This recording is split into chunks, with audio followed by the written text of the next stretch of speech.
अल्हम्दुलिल्लाहि रब्बिल आलमीन वस्सलातु वस्सलामु अला रसूलिहिल करीम व अला आलिहि व अस्हाबिहि अजमईन अम्मा बाद अऊज़ु बिल्लाहि मिनश शैतानिर रजीम बिस्मिल्लाहिर रहमानिर रहीम या अय्युहन नबी कुल लि अज़वाजिका व बनातिका व निसाइल मुमिनीन युदनीना अलैहिन्ना मिन जलाबिबिहिन्न ज़ालिका अदना अन युरफ़्न फ़ला युज़ैन व काना अल्लाहु गफ़ूरर रहीमा। बिस्मिल्लाहिर रहमानिर रहीम रब्बिश्रह ली सदरी व यस्सिर ली अमरी वहलुल उक़दतम मिन लिसानी यफ़क़हू क़ौली। मेरी अज़ीज़ सामियात, आपका तहे दिल से खैर मक़दम है आज के इस प्रोग्राम में। अस्सलामु अलैकुम व रहमतुल्लाहि व बरकातुहू। माशाअल्लाह, आपकी कसीर तादाद देखकर मेरे जोश में मज़ीद इजाफा हो गया है। अल्लाह ताला करे कि बात दिल से निकले और दिल के अंदर उतर जाए, आमीन। आप लोगों के बखूबी इल्म में है कि आज कि मेरी इस गुफ्तगू का मौजू क्या है। आप ही लोग बताइए जल्दी से। एग्जैक्टली मौजू है हिजाब, ऑल अबाउट हिजाब। लफ्ज हिजाब का माना होता है आड़, पार्टीशन, दो चीजों के दरमियान में हाइल हो जाने वाली शय, अंदर आने से रोकने वाली चीज। हाजिब दरबान को कहते हैं, जैसा कि वो बाहर और अंदर वाले के बीच में हाइल हो जाता है और अंदर आने से रोकता है। और हाजिबान पलकों को कहते हैं कि वो डर्ट को अंदर जाने से रोकती हैं।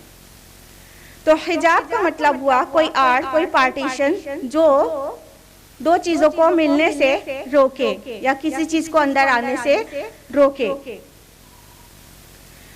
हिजाब का प्लूरल है हजब। ये टॉपिक क्यों लिया गया हिजाब, इससे आप सभी वाकिफ हैं, क्योंकि पिछले 2 महीने से आप मीडिया में देख रहे हैं इस टॉपिक को एक इशू की तरह पेश किया जा रहा है हिजाब। और 2 महीना इसलिए कह रहे हैं कि जो पिछले महीने 8 फरवरी को सिस्टर मुस्कान वाला जो केस हुआ था, उससे भी 1 महीना तकरीबन पहले से हिजाब का मामला उठ चुका था हिंदुस्तान में। क्या हुआ था सबको पता है, बहुत ब्रीफ में जाएंगे वहां पर। कि आप सभी ने देखा कि कर्नाटक में कई कॉलेजेस में लड़कियों को हिजाब में, पर्दे में कॉलेज में एंट्री नहीं दी जा रही थी। उनके असाइनमेंट्स थे, प्रोजेक्ट्स थे और उनके सेशनल्स थे और उनका तालीम का बहुत बड़ा नुकसान हो रहा था, लेकिन उनको गेट के अंदर जाने नहीं दिया जा रहा था हिजाब और नकाब में। ये चल रहा था, तकरीबन 1 महीना गुजर चुका था। फिर 8 फरवरी 2022 को हमारी एक बहादुर बहन, जिसका नाम न सिर्फ नेशनल लेवल पर बल्कि इंटरनेशनल लेवल पर घूम रहा है, और उस बहन का नाम है, क्या नाम है? एग्जैक्टली, एवरीबॉडी नोज, माशाल्लाह, मुस्कान खान। वो कॉलेज में हिजाब में दाखिल होती है और बहुत सारे सैफरन कलर में लोग उसको डराने की कोशिश करते हैं और वो बेखौफ होकर अल्लाहु अकबर के नारे लगाती है। तो सबसे पहले मैं अपनी बहन, मैं अपनी बहादुर ब्रेव सिस्टर मुस्कान खान को खराज तहसीन पेश करती हूँ कि उसने जिस बहादुरी का मुजाहिरा किया है, यकीनन मिल्लत की हर बेटी के लिए वो एक नमूना है कि बातिल के सामने डरना नहीं है। जब खुद हक पर हैं तो किसी से डरने की ज़रूरत नहीं है। सेम डे भी मेरी एक वीडियो रिलीज हुई थी 8 फरवरी को मुस्कान खान के मुतालिक, लेकिन ये इशू थमा नहीं, चलता चला जा रहा था। तो ज़रूरत महसूस हुई कि एक मुकम्मल तफसीली गुफ्तगू की जाए हिजाब मौजू पर। लिहाजा आज का ये प्रोग्राम ऑर्गेनाइज किया गया कि हिजाब की हकीकत एक्चुअली क्या है और मीडिया इसको किस तरह से पोर्ट्रे कर रही है और लोगों के दरमियान पहुंचा रही है। तो ये जो हिजाब का कॉन्फ्लिक्ट है ना, जो 1 या 2 महीना कह सकते हैं, 2 महीने से हिंदुस्तान में चल रहा है, ये एक्चुअली ये पिछले 2 महीने पहले शुरू हुआ केस नहीं है। ये कंट्रोवर्सी, ये कॉन्फ्लिक्ट 2 महीना पुरानी नहीं है। इस कॉन्फ्लिक्ट को समझने के लिए हमें थोड़ा हिस्ट्री में जाना होगा और 2-4 महीना 10 महीना नहीं, 300 से 400 साल पीछे जाना होगा, तब हमें समझ में आएगा कि एक्चुअली ये कंट्रोवर्सी बिगिन कहाँ से हुई थी। अभी से तकरीबन 300 से 400 साल पहले यूरोप में एक कॉन्फ्लिक्ट उभरा था, एक टसल शुरू हुई थी चर्च और अवाम के दरमियान, क्योंकि चर्च बादशाहों के साथ मिलकर अवाम पे जुल्म कर रहा था। जो साइंस और साइंटिफिक डेवलपमेंट होते उनको एक्नॉलेज नहीं करता और डोमिनेट होने की कोशिश करता, यहाँ तक कि रिसर्चर्स को एक्नॉलेज करना उनकी सर्विसेज को तो दूर रहा, उन पर वाजिबुल कत्ल होने का ऑर्डर पास कर दिया जाता वगैरह वगैरह। तो एक बेजारी पैदा हुई यूरोप में चर्च के खिलाफ अवाम में, और अवाम ने चर्च का बायकॉट कर दिया कि अब हम चर्च से रहनुमाई नहीं लेंगे, और चर्च को ऑलमोस्ट फारिग कर दिया गया कि वो किसी भी मैटर्स में वो रहनुमाई करे अवाम की या सोसाइटी की। तो इसके नतीजे में क्या हुआ, एक बहुत बड़ा ब्लडी रिवॉल्यूशन बर्पा हुआ, जिसके बाद चर्च और अवाम 2 अलग अलग रास्ते हो गए। यानी अवाम ने ऐलान कर दिया कि हम अपने मामलात में चर्च से रहनुमाई नहीं लेंगे, और कहा जाने लगा कि यूरोप डार्क एजेस से निकलकर एनलाइटमेंट एरा में आ गया। और अब उसका जो कॉन्सिक्वेंस रहा वो क्या रहा, चर्च क्या प्रीच करता है या कोई भी मजहब क्या प्रीच करता है, God, soul, life after death. तो चूंकि चर्च से टसल थी लोगों की, तो साथ ही जितने चीजें चर्च या मज़ाहिब प्रीच कर रहे थे उनका भी इनकार कर दिया गया। यानी अब ये जो गॉड, सोल या life after death, hereafter के बारे में जो भी प्रीच करेगा, ये सब मेटाफिजिकल फैक्ट्स है ना, तो मेटाफिजिकल फैक्ट्स का ही इनकार कर दिया गया और अपनी तवज्जो मरकूज कर ली गई फिजिकल पर, मैटर पर। लिहाजा वेस्ट में कई फिलॉसफीज उभरी जिसमें खुदा और रूह का कोई तस्वुर ही नहीं है। जो साइकोलॉजी और फिलॉसफी के स्टूडेंट्स हैं उन्होंने पढ़ा होगा, और कुछ और लोग भी बिल्कुल ही जानते होंगे कि कितनी ही फिलॉसफीज ऐसी हैं, जैसे नेचुरलिज्म हो गया और मटेरियलिज्म हो गया, एग्जिस्टेंशियलिज्म हो गया, या लॉजिकल पॉजिटिविज्म हो गया। ये सारी जो फिलॉसफीज हैं, इसमें ये बिलीव किया जाता है कि there is no God and no soul at all. जो कुछ है मैटर है, और जो दिख रहा है हमारे 5 सेंसेस से जो चीज हमारी नॉलेज में आती है वही नॉलेज है, रिवील्ड नॉलेज कुछ है ही नहीं। तो इस तरह की जो फिलॉसफीज आई सामने, तो उससे वेस्ट में एक शिफ्ट आया, लोगों का मजहब से बेजारी हो गई, वो मजहब को उन्होंने तर्क कर दिया और वो मादे पर और अपनी अक्ल पर पूरा भरोसा करने लगे। यानी रिलायंस इंटेलेक्ट पर हो गया और रिलीजन से रिलायंस उठ गया, और इसको खूब खूब प्रीच किया जाने लगा। फाइनली आपने देखा कि यूरोप में जो मजहब से बेजारी है वो बिगिन तो यहाँ से ही हुई थी ना, कि वो साइंस, उनके जो मजहबी रहनुमा थे साइंस टेक्नोलॉजी को वो एक्नॉलेज नहीं कर रहे थे, उनकी सर्विसेज को, और अकली बातों से दूर थे, लिहाजा ये फिलॉसफीज उभरी। यानी यूरोप में मजहब और साइंस और अक्ल, ये इसके रास्ते अलग थे, इनका बहुत बैड एक्सपीरियंस था। लेकिन इस्लाम, उसका तो अक्ल और साइंस के साथ पूरा कंसिलिएशन है ना। जिस किताब का पहला लफ्ज ही नाजिल हुआ हो इकरा, और साथ में ना जाने कितने बार कौलू यकूलू आए हो, यानी आर्ग्यूमेंट्स को पसंद किया गया हो, और जिस किताब में सीरू फिल अर्द फंजुरू को अहमियत दी गई हो, घूमो फिरो जमीन में और देखो, और जिस मजहब की किताब में 6000 से ज्यादा आयात में से 1000 से ज्यादा आयात साइंस पर बहस करती हो, और वो साइंस मॉडर्न डे साइंस से बिल्कुल कंपैटिबल हो, कुरानिक साइंस।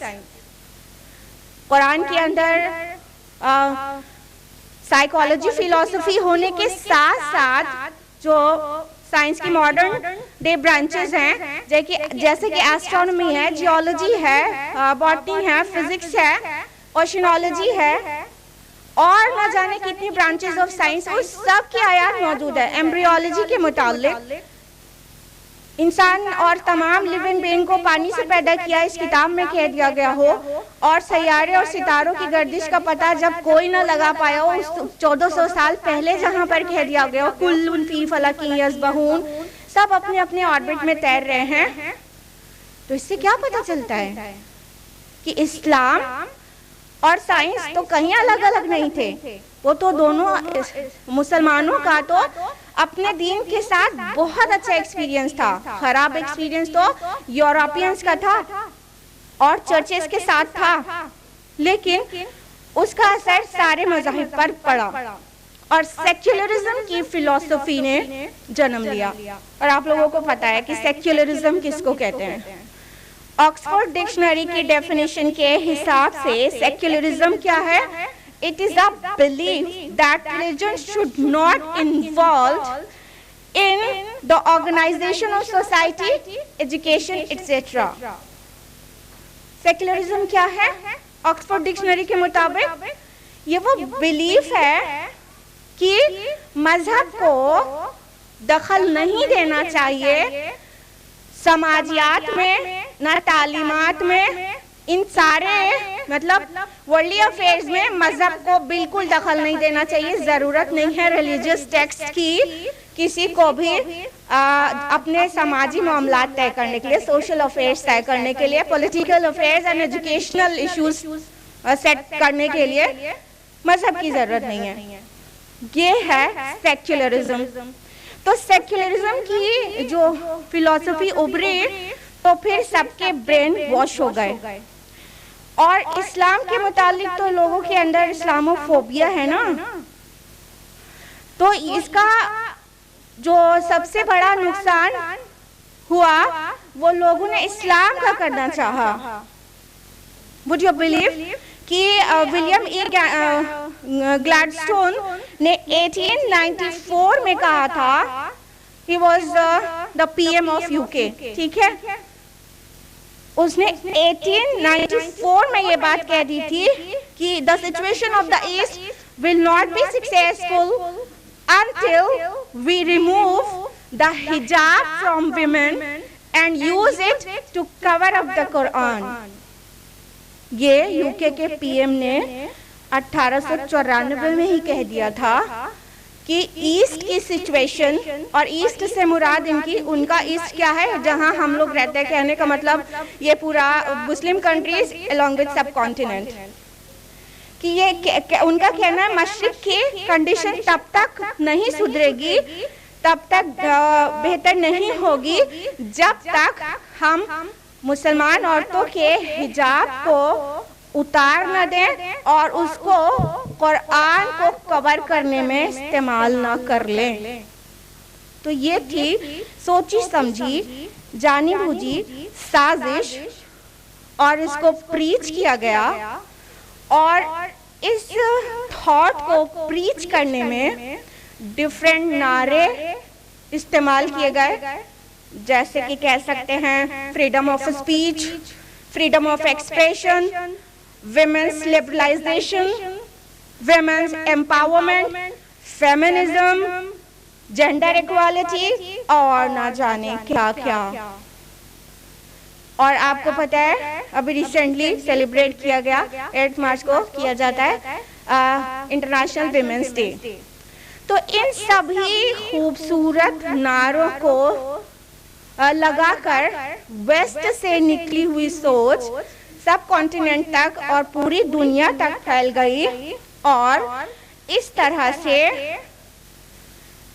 हिजाब और इस्लाम की मुख्तलिफ तालीमात को निशाना बनाया गया। तो हमने आपसे कहा था ना, ये 2 महीना इशू नहीं है, ये 300-400 साल पुराना मुद्दा है और इस वक्त निकल आया है, ऐसा कहना ठीक नहीं होगा। क्या किया गया है?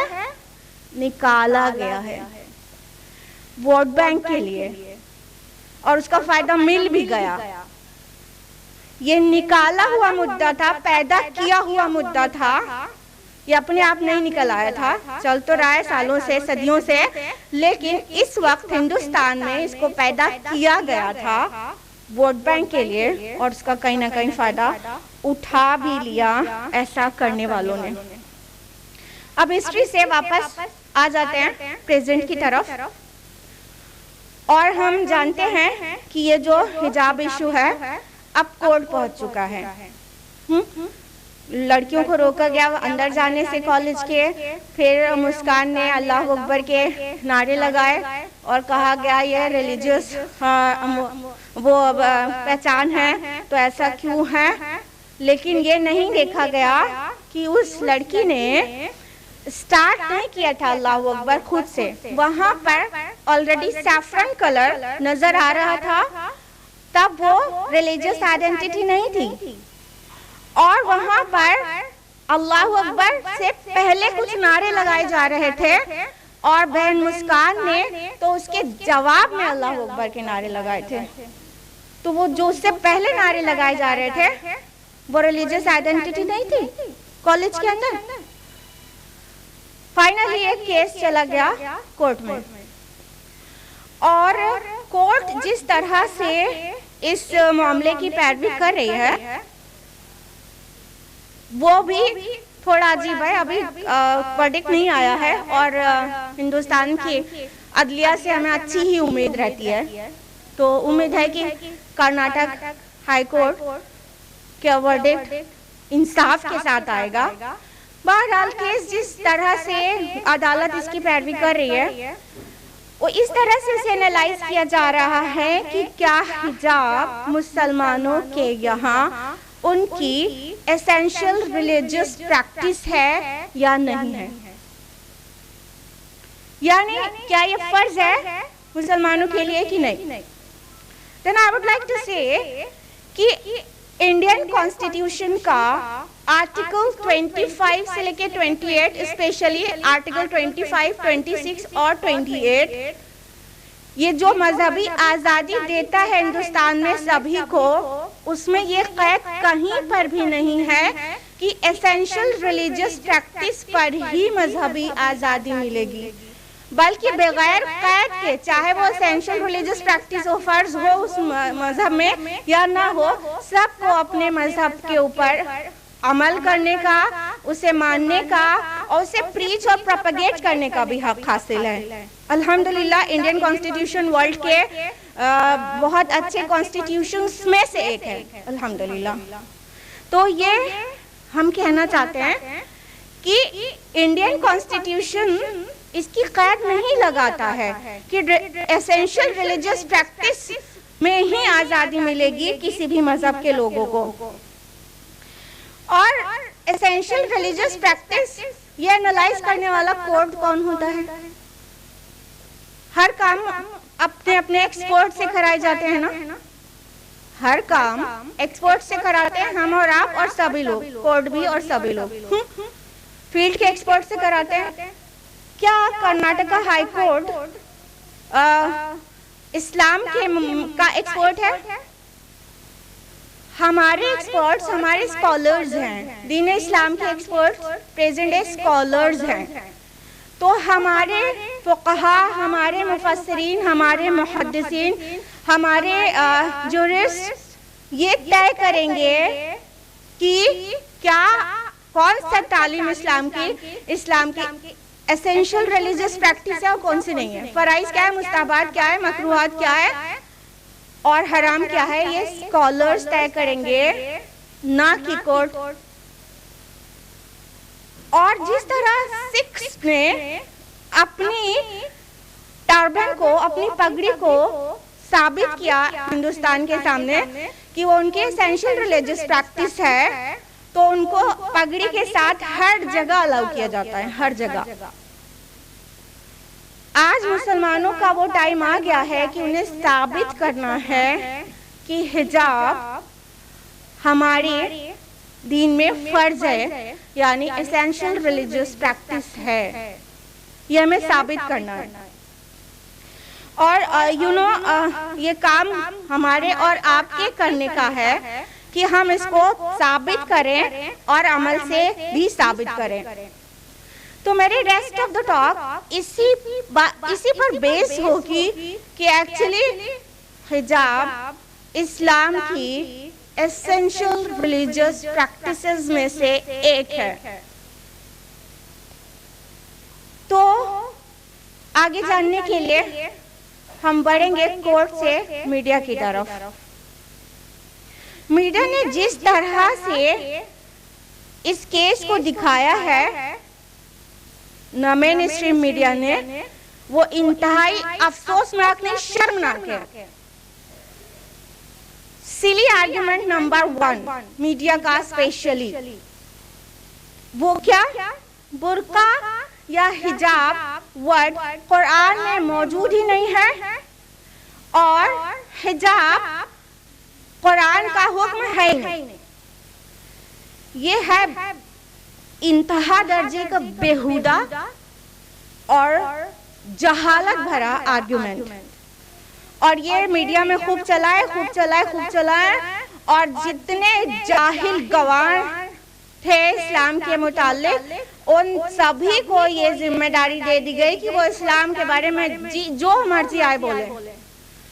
खुद लोग तो अपने हर काम एक्सपर्ट नहीं, सुपर एक्सपर्ट से कराते हैं। बीमार होते हैं तो डॉक्टर के पास जाते हैं, कॉबलर के पास नहीं जाते, ग्रोसर के पास नहीं जाते, हाँ, इलेक्ट्रीशियन के पास नहीं जाते। बीमार होते तो डॉक्टर के पास जाते हैं, और सिर्फ डॉक्टर ही के पास नहीं जाते। जब स्किन में कोई प्रॉब्लम होती है तो डर्मेटोलॉजिस्ट के पास जाते हैं, जब हार्ट की प्रॉब्लम होती है तो कार्डियोलॉजिस्ट के पास जाते हैं, और जब किडनी की कोई प्रॉब्लम होती है तो नेफ्रोलॉजिस्ट के पास जाते हैं। यानी एक्सपर्ट नहीं, सुपर एक्सपर्ट्स के पास जाते हैं। तो अपने सारे मसाइल का हल तो एक्सपर्ट, सुपर एक्सपर्ट से हल कराते हैं, लेकिन जब मामला आता है इस्लाम का तो फिर अंधे, कोढ़ी और मफलूज इंसान डॉक्टर बन के बैठ जाते हैं मीडिया में और बक बक करना शुरू कर देते हैं जहालत के साथ। गैर मुस्लिमीन भी बोलना शुरू कर देंगे कि हिजाब कुरान में है ही नहीं, हिजाब का हुक्म है ही नहीं, और नेम सेक मुस्लिम्स, बल्कि कहना चाहिए बिके हुए मुस्लिम, दो कौड़ी में बिके हुए मुस्लिम, अपने नेम और फेम के लिए बिके हुए मुस्लिम्स, वो भी बैठ जाती हैं और इस्लाम के मुताल्लिक बातें जहालत के साथ करने लगती हैं कि इस्लाम में हिजाब फर्ज है ही नहीं। उनको तो वो तो बिकी हुई है ही, और नेम फेम के लिए इसलिए हम उनका नाम भी नहीं ले रहे हैं। क्यों मजीद उनको फेम मिले? हाँ, नाम ही नहीं ले रहे हम कि मजीद फेम ना दिया जाए उनको। तो क्या कहना शुरू कर देते हैं लोग और कह रहे हैं कि हिजाब का हुक्म कुरान में है ही नहीं, हिजाब वर्ड मौजूद नहीं है। कभी कहीं हिजाब का हुक्म और नकाब वर्ड मौजूद नहीं है और इसका हुक्म कुरान में नहीं है। जिस तरह से चीज़ों को इंटरप्रेट किया जा रहा है, कुछ दिन के बाद कहेंगे नमाज का हुक्म कुरान में कहीं नहीं है और रोजे का हुक्म कहीं नहीं है। और दिस इज ट्रू, ना नमाज वर्ड कुरान में मेंशन्ड है और ना रोजा। क्लियर है ना सबको? तो कल को ये कहने लगेंगे क्योंकि नमाज के लिए सलाह वर्ड है कुरान में, रोजे के लिए आपको पता है सौम वर्ड है। तो अब आज ने कल वो कहने वाले नमाज रोजा कुरान में आई नहीं। जाहिलो, कुरान मजीद में हिजाब वर्ड 7 बार आया है, 7 टाइम्स। एब्सोल्यूट वर्ड एक बार डेराइव्ड फॉर्म आया है उसका लमहजूबून करके, सूरह मुतफ्फिफीन सूरह नंबर 83 आयत नंबर 15 में। और हिजाब एब्सोल्यूट वर्ड 7 टाइम्स आया है कुरान में, जिसमें सूरह आराफ सूरह नंबर 7 आयत नंबर 46, सूरह इसरा सूरह नंबर 17 आयत नंबर 45, सूरह मरियम सूरह नंबर 19 आयत नंबर 17, सूरह अहज़ाब सूरह नंबर 33 आयत नंबर 53, सूरह सौद सूरह नंबर 38 आयत नंबर 32, सूरह फुस्सिलत सूरह नंबर 41 आयत नंबर 5 और सूरह शूरा सूरह नंबर 42 आयत नंबर 5। इतने मकामात पर हिजाब वर्ड आया है। But I do agree with you कि हिजाब पर्दा करने के लिए नहीं, मोस्टली एक जगह छोड़ के ये हिजाब आड़ एक पार्टीशन, एक डिवाइडर की तरह से मेंशन किया गया है। जैसा कि सूरह अहज़ाब सूरह नंबर 33 आयत नंबर 53 में है कि वैज़ा सालतुमुहुन्ना मताअन फसअलूहुन्ना मिन वराए हिजाब, कि उम्महातुल मोमिनीन से अगर तुम्हें कुछ भी मांगना हो तो पर्दे के पीछे से मांगो। अब ये हिजाब कोई दीवार भी हो सकती है, कोई दरवाजा भी हो सकता है या कर्टन भी हो सकता है, डिपेंड्स। ठीक, तो ये उस पर्दे, उस डिवाइडर के, उस पार्टीशन, उस आड़ के मानों में आया। उस तरह बाकी जितने प्लेसेस जहाँ कुरान में हिजाब वर्ड जहाँ पर आया है वो आड़ के मानों में आया है। That's right. लेकिन ऐसा कहना बहुत बड़ी हिमाकत है कि हिजाब का हुक्म कुरान में है ही नहीं। जाहिलो, पढ़ो कुरान मजीद की सूरह अहज़ाब और सूरह नूर, जहाँ पर जिलबाब वर्ड आया है सूरह अहज़ाब में पर्दा करने के लिए और खिमार वर्ड आया है सूरह नूर में। तफसील से इन दोनों अल्फाज की तरफ आते हैं। इससे पहले हम बात करेंगे उस आर्ग्यूमेंट की बीच में ही जो कहा जाता है कि हम हिजाब क्यों करें, मर्द लोग को हिजाब को हुक्म क्यों नहीं दिया गया, औरतों को क्यों दिया गया। Then I would like to say कि हिजाब का हुक्म अल्लाह ताला ने पहले मर्दों को दिया है, उसके बाद औरतों को दिया है। फरमाया सूरह नूर सूरह नंबर 24 आयत नंबर 30 में, कुल लिल मुमिनीन, कह दो मोमिनों से, यग़ुद्दू मिन अबसारिहिम, कि अपनी निगाहों को बचा कर रखें, व यहफ़ज़ू फ़ुरूजहुम, और अपनी शर्मगाहों की हिफाजत करें, ज़ालिका अज़का लहुम, ये उनके लिए पाकीज़ा बात है, पाकीज़ा तरीका है। अल्लाह ताला ने पहले मर्दों से कहा कि वो अपनी निगाहें बचा कर रखें।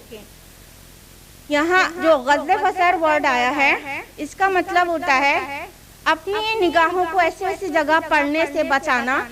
यूजुअली उर्दू ट्रांसलेशन में दिया जाता है निगाहों को झुकाना, लेकिन I do like Maulana मौदूदी's translation, और मौलाना मौदूदी ने अपनी तफहीम में उसको निगाहें झुकाना नहीं ट्रांसलेट किया है, निगाहें बचाना ट्रांसलेट किया है। क्योंकि गद्दे बसर का मतलब ये नहीं होता कि पूरे टाइम अपनी गेज को लोअर किए रहे, अपनी आंखें एकदम झुकाए रहे और ऊपर बिल्कुल ही नहीं देखें, नहीं, ऐसा नहीं है। गद्दे बसर का मतलब होता है कि अपनी आंखों को बचा कर रखें। नजरें उठेंगी लेकिन सडनली कहीं पड़ गई है तो गुनाह की बाइस नहीं होंगी, लेकिन दोबारा देखा जाएगा जानबूझकर तो गुनाह होगा। जैसा कि हदीस में इसको वाज़ेह किया गया है कि गद्दे बसर के मुतालिक अल्लाह के रसूल की हदीस है, मुस्नद अहमद जिल्द नंबर 5 पेज नंबर 353, अल्लाह के रसूल सल्लल्लाहु अलैहि वसल्लम ने अली रज़ी अल्लाह अन्हु से फरमाया, ए अली, पहली नजर माफ है लेकिन दूसरी नहीं। यानी जब अचानक किसी की नजर किसी के ऊपर पड़ जाए, दैट इज एब्सोल्युटली राइट, फौरन नजर हटा लेना चाहिए, नजर बचा लेना चाहिए और दोबारा किसी औरत की हुस्न से लुत्फ लेने के लिए नजर नहीं डालना चाहिए। ये है शरई हिजाब का हुक्म मर्दों के लिए। ठीक है, तो मर्दों को पहले हुक्म दिया गया हिजाब का, उसके बाद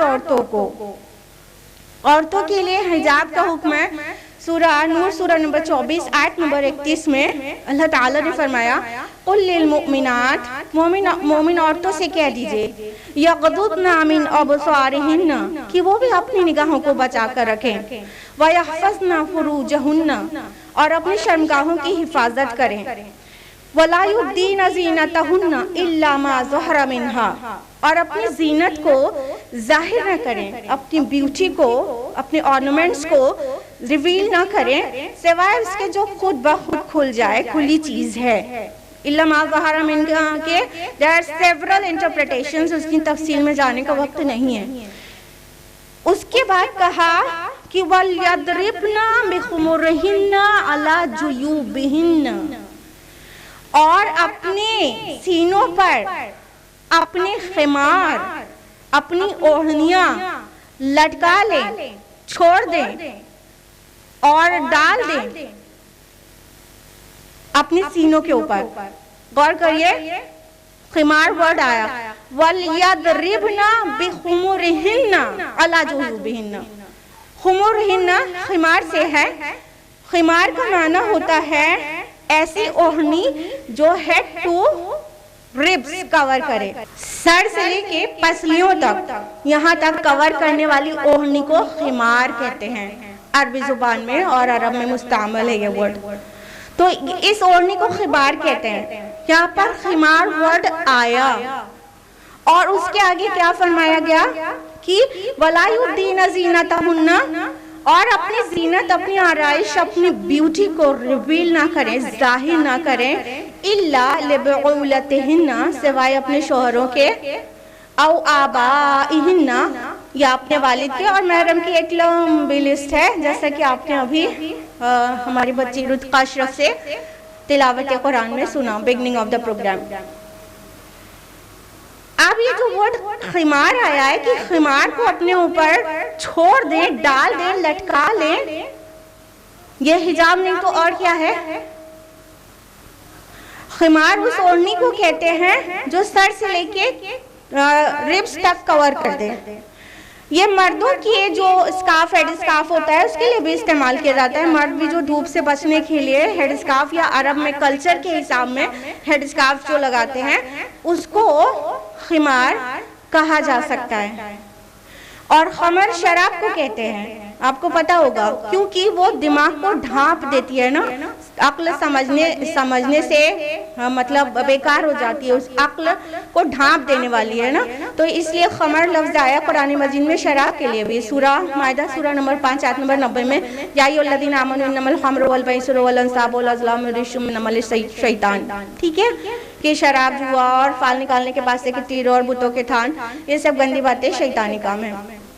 तो खमर शराब को, क्योंकि वो ढांप देती है, तो ये ढांपने वाली ओढ़नी को खमर कहते हैं। और इसका हुक्म कुरान मजीद में आया है, इन अल्फाज में आया है कि औरतों से कह दो कि वो अपने खिमार को अपने ऊपर लटका लें, अपने सीनों को ढक लें उससे। अल्लाह ताला बेहतर जानते हैं ना कि किस किस चीज पे मर्द प्रोवोक होंगे, किधर किधर से, अल्लाह ताला बेहतर जानते ना, वो खालिक है। तो अल्लाह ताला ने खिमार को बॉसम्स पर लटका लेने के लिए कहा। अयामुल जाहिलिया में भी औरतों क्या खिमार, शरीफ औरतों क्या खिमार और जिलबाब का चलन था, लेकिन वो खिमार को पीछे डाल लेती थी, हेड को कवर करके, और उसका जो आंचल है वो पीछे डाल देती थी, वो फ्रंट में नहीं ढकती थी। लेकिन ये तरीके को इस्लाम ने पसंद नहीं किया, जबकि शुरफा क्या खिमार और जिलबाब दोनों इस्तेमाल में थी। कौन खिमार और जिलबाब? जो ओढ़नी कौन नहीं इस्तेमाल करता था?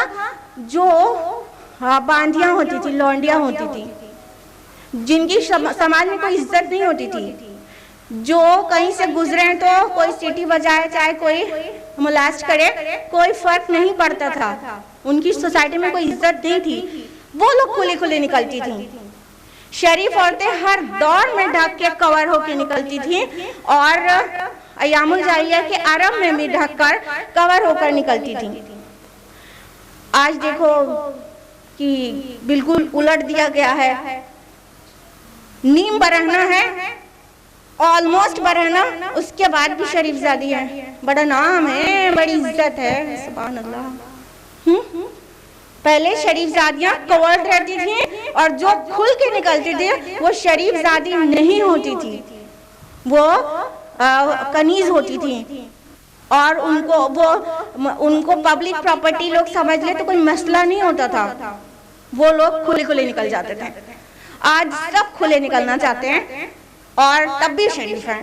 अल्लाहु अकबर, अल्लाह ताला हिदायत दे। जिलबाब वर्ड कुरान मजीद में आया पर्दे के लिए, उस आर्गुमेंट का जवाब ना कि कुरान में पर्दे का हुक्म है ही नहीं। खिमार के साथ आया पर्दे का हुक्म, जिलबाब लफ्ज के साथ आया। सूरह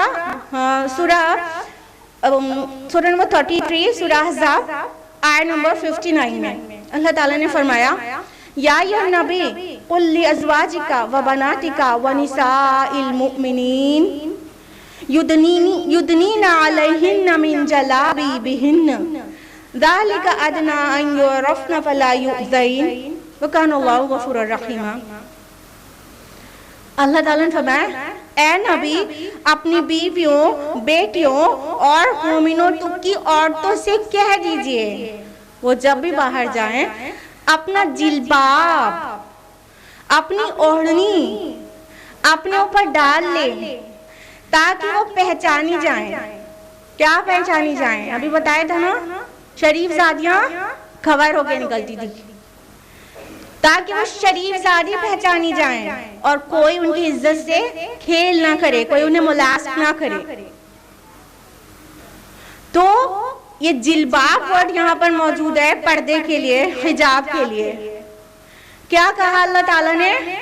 कान खोलकर सुन ले, वो जाहिल लोग, आप लोग नहीं, वो जाहिल लोग जो मीडिया में बैठते हैं, जो कहते हैं कि उस कुरान में उसका हुक्म ही नहीं है। एकदम वाज़िह है, या नबी कुल अज़वाजिका व बनातिका व निसाइल मुमिनीन युदनीना अलैहिन्ना मिन जलाबिबिहिन्ना। अपने ऊपर अपनी जिलबाब डाल लें। जिलबाब किस चीज को कहते हैं? अरब में जिस ओढ़नी से हेड टू टो कवर होता था, पूरा सर से पैर तक जो चादर कवर करती थी उसको जिलबाब कहते थे।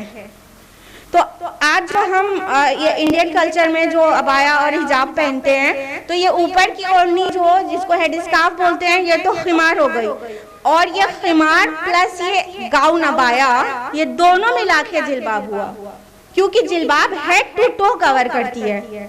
ठीक, तो ये दोनों चीज मिला के जिलबाब हुआ।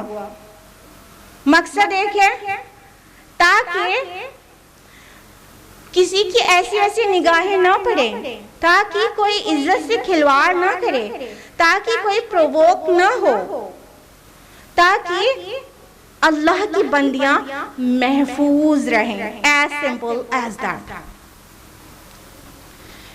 लेकिन मीडिया, ये गोदी मीडिया, ये दोगली गोदी मीडिया, ये इस चीज को फैला रही है कि हिजाब का हुक्म कुरान में है ही नहीं कहीं पर।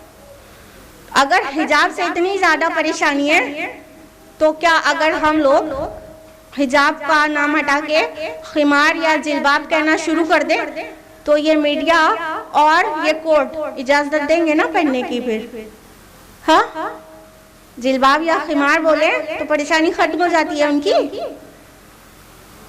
तो हम जिलबाब पहन कर निकलेंगे। हाँ, और पढ़ाई भी करेंगे, तालीम भी हासिल करेंगे।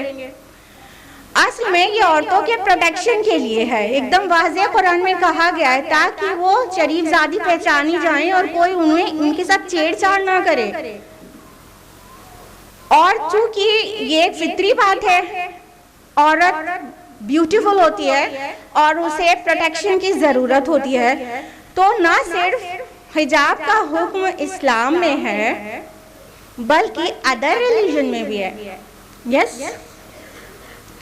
अगर हम अदर रिलीजन्स की बात करें तो पहले एंशिएंट कल्चर में, हर रिलीजन में, इवन एंशिएंट कल्चर में आप देखें रॉयल फैमिलीज की जो खवातीन होती थी वो हमेशा कवर होकर निकलती थी। बादशाहों की बीवियां और बेटियां कभी भी ऐसे खुली खुली नहीं निकलती थी, पूरा सर से पैर तक कवर होकर निकलती थी। मसीह अलैहिस्सलाम से भी सदियों पहले से भी, यानी जो एंशिएंट हिस्ट्री है रोमन्स की और ग्रीक्स की, उसमें देखेंगे कि सारे यूनानी और यहाँ रोम के लोग वो हिजाब जैसा पूरा कवर करके ही निकलती थी। उसके अलावा क्रिश्चियनिटी में भी हिजाब का हुक्म है। जी हाँ, बाइबल का न्यू टेस्टामेंट पढ़िए, जिसमें 1 Corinthians chapter number 11 verse number 5 and 6 में है कि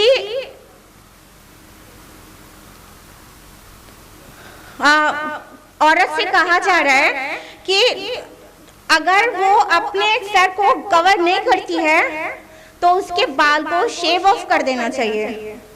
अगर वो इस बात को नापसंद करती है कि उसके हेयर शेव ऑफ किया जाए तो उसे चाहिए कि अपने को कवर करे, ढक के निकले। और उसके अलावा बाइबल के न्यू टेस्टामेंट में भी 1 Timothy chapter number 2 verse number 9 में है कि औरत को चाहिए कि वो मॉडेस्ट ड्रेस पहने, वो मॉडेस्टली ड्रेस अप हो, वो बहुत तहजीब वाले कपड़े पहने और गोल्ड पर्ल नहीं पहने और ब्रेडेड हेयर नहीं बनाए, बल्कि बहुत सादगी के साथ रहे। ये क्रिश्चियनिटी में भी मेंशन्ड है, अल्हम्दुलिल्लाह।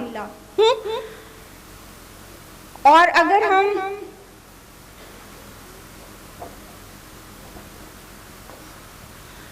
अदर रिलीजन की बात कर ही रहे हैं तो आपने देखा होगा कि ईसाई जब भी मदर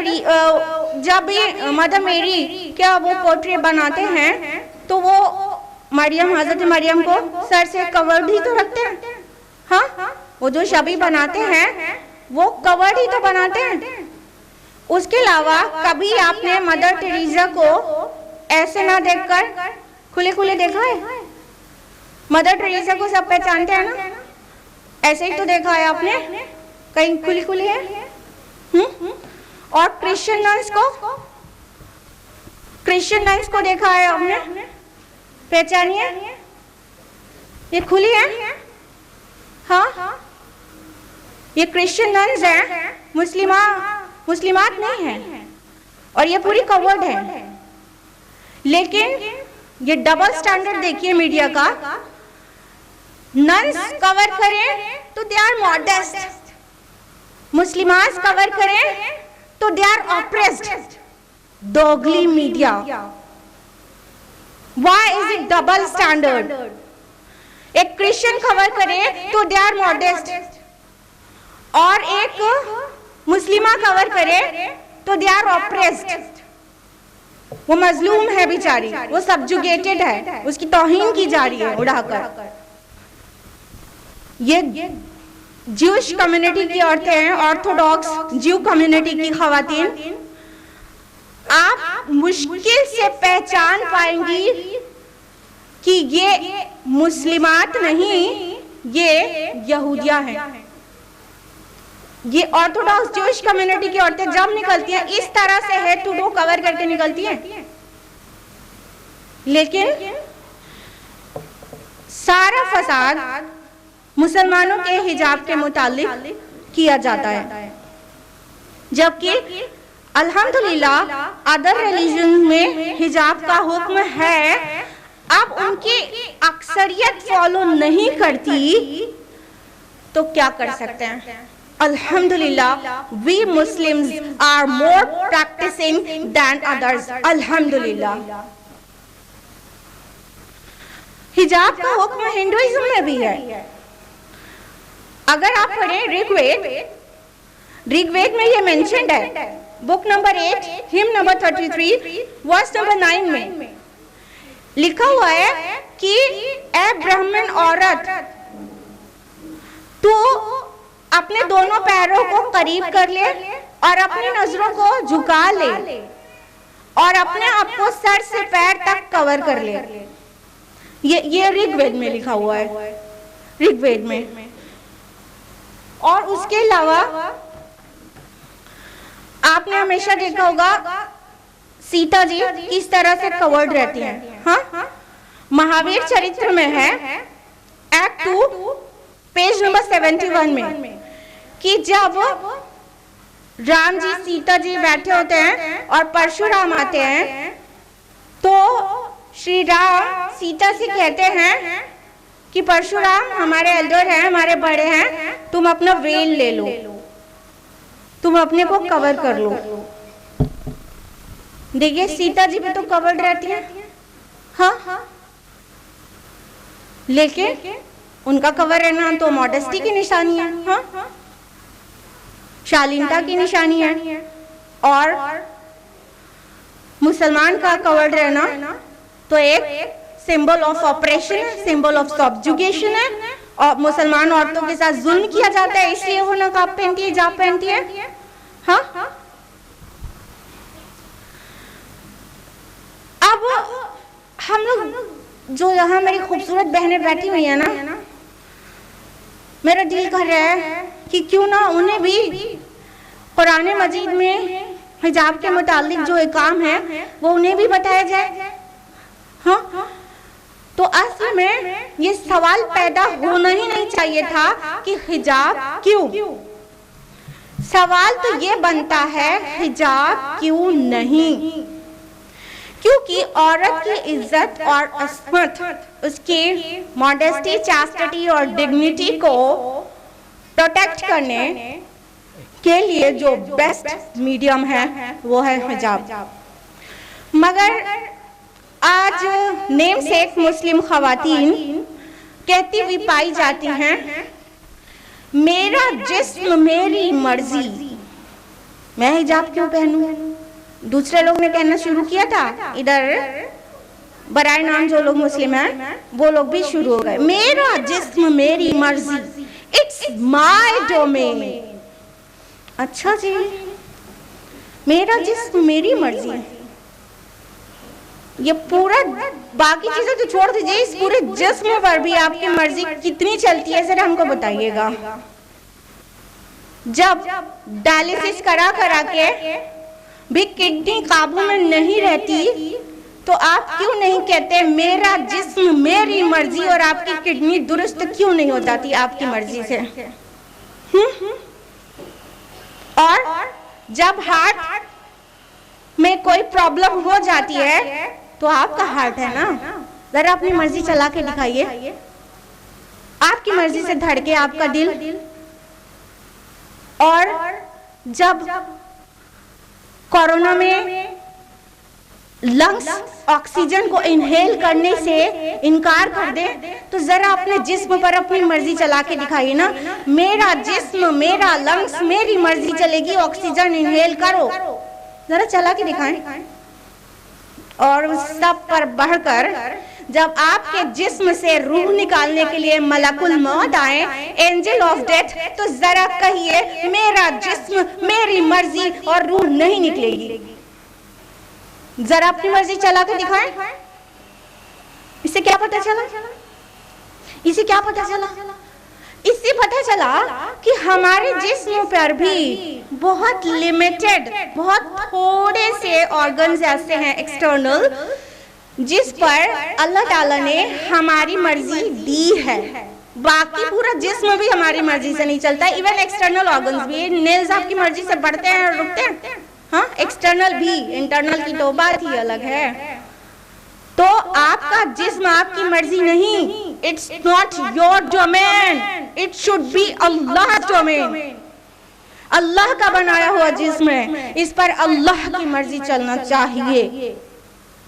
ये बगावत है, मेरा जिस्म मेरी मर्जी। सिली आर्ग्यूमेंट नंबर 2, मर्दों से कहो अपनी नजर का पर्दा करें। हम क्यों पर्दा करें? अच्छा, अरे बेवकूफ औरत, जो चीज कीमती होती है ना उसे खुद प्रोटेक्ट किया जाता है, सामने वाले से नहीं कहा जाता कि वो बुरी निगाह ना डाले। Let me take some examples. जब अपने घर से आप लोग बाहर जाते हैं ना तो ताला लगाते कि नहीं? हाँ कि नहीं लगाते?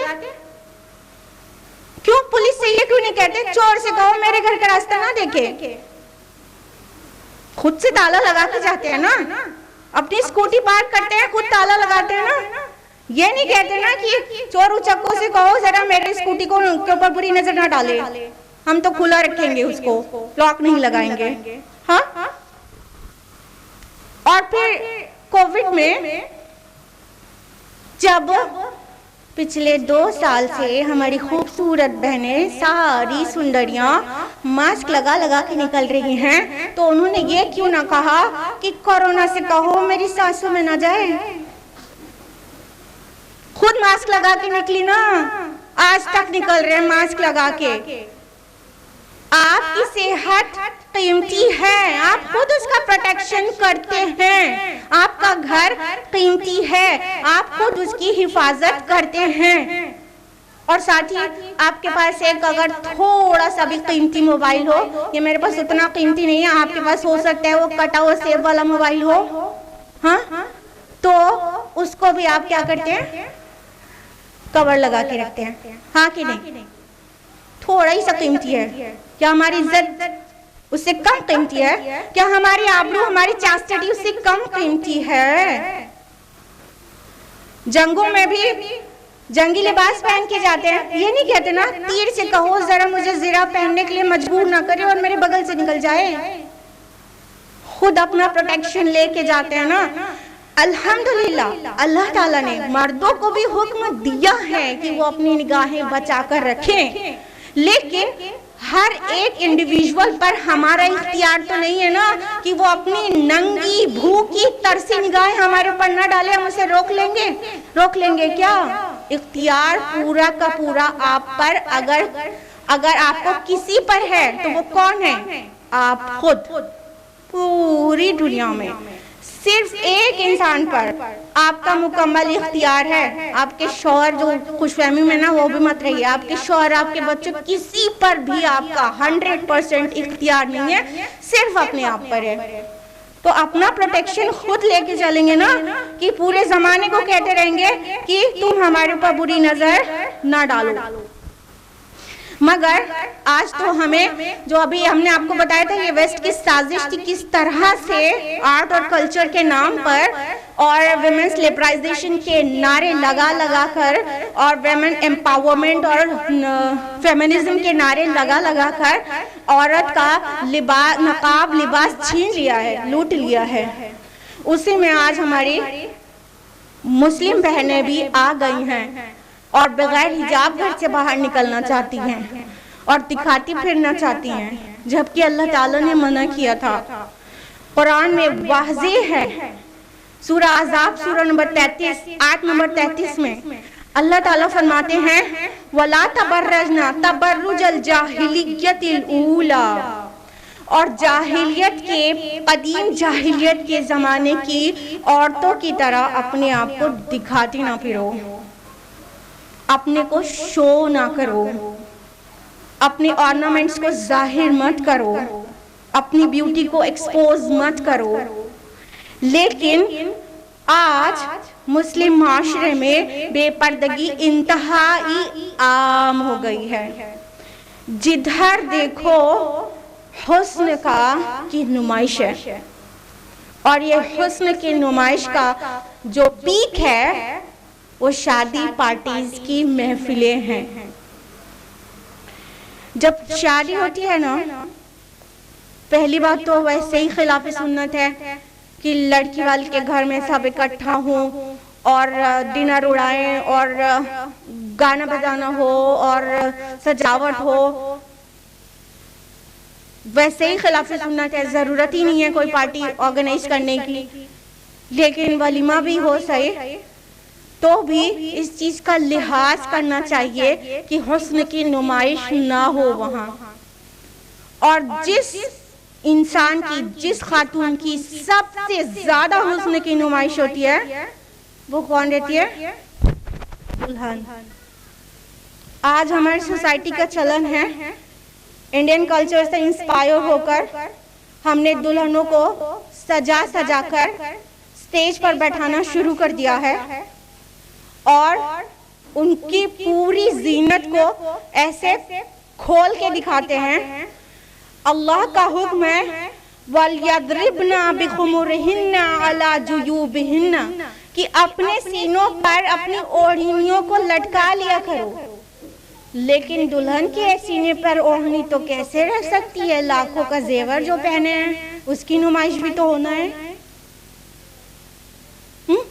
ये दुल्हन ऐसी दिख रही होती है जिस इंसान को उस दिन अल्लाह की रहमत की सबसे ज्यादा जरूरत होती है, वो ही अल्लाह की रहमत से महरूम हो जाती है। 1000 गंदी निगाहें उस पर पड़ती रहती हैं और जितने लोग इनवाइटीज भी नहीं होते उनके भी मोबाइल को पूरी तरह से अलाउ किया गया रहता है। जो भी आता है पिक्चर क्लिक करता है और यहाँ वहाँ जहाँ चाहे सेंड कर दे, किसी को परवाह नहीं है। ना दुल्हन के शौहर को, ना दुल्हन की माँ को, ना दुल्हन के सास ससुर को, किसी को परवाह नहीं है। चाहे जिधर उसकी खूबसूरती के चर्चे हों और गंदी गंदी भिनकती हुई निगाहें उस दुल्हन के यहाँ वहाँ चिपके। और जो कैमरामैन आता है ना, वो तो पूरा पूरा फिगर लेता है। सबसे पहले मजा तो कैमरामैन को दे देते हैं। अभी शौहर ने ना देखा ना छुआ, उसके पहले कैमरामैन की निगाहों ने न जाने कौन कौन से पार्ट्स को छू लिया। इतनी गंदगी है हमारे यहाँ पार्टीज के नाम पर। और हमारे यहाँ का चलन ये है कि जैसा होता आ रहा है सब जगह वैसे ही हम भी करेंगे। बेहयाई सब करते हैं तो हम भी करेंगे। तो दुल्हन को तो हम ऐसे नुमाइश बना के रखते हैं। अब दुल्हन की बात करें और दूल्हा की बात ना करें तो ये दूल्हा वाले थोड़ा नाराज हो जाएंगे। तो देखिए दूल्हा को ऐसे रखते हैं।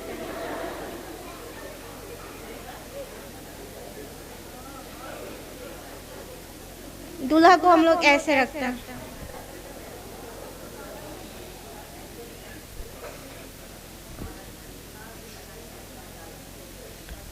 उसके अलावा कुछ मुस्लिम फैमिलीज ऐसी हैं जो दुल्हन को माशाल्लाह हिजाब में रखते हैं। और आजकल तो ब्राइडल हिजाब भी आ गया है, समथिंग लाइक दिस। हाँ, हेड कवर कर दिया, हिजाब का हक अदा हो गया। ब्राइडल हिजाब, सर ढक दिया, उसके बाद सारी जीनत उसके ऊपर लटका लिया। ब्राइडल हिजाब। वैरायटीज ऑफ हिजाब केम इनटू एग्जिस्टेंस ना।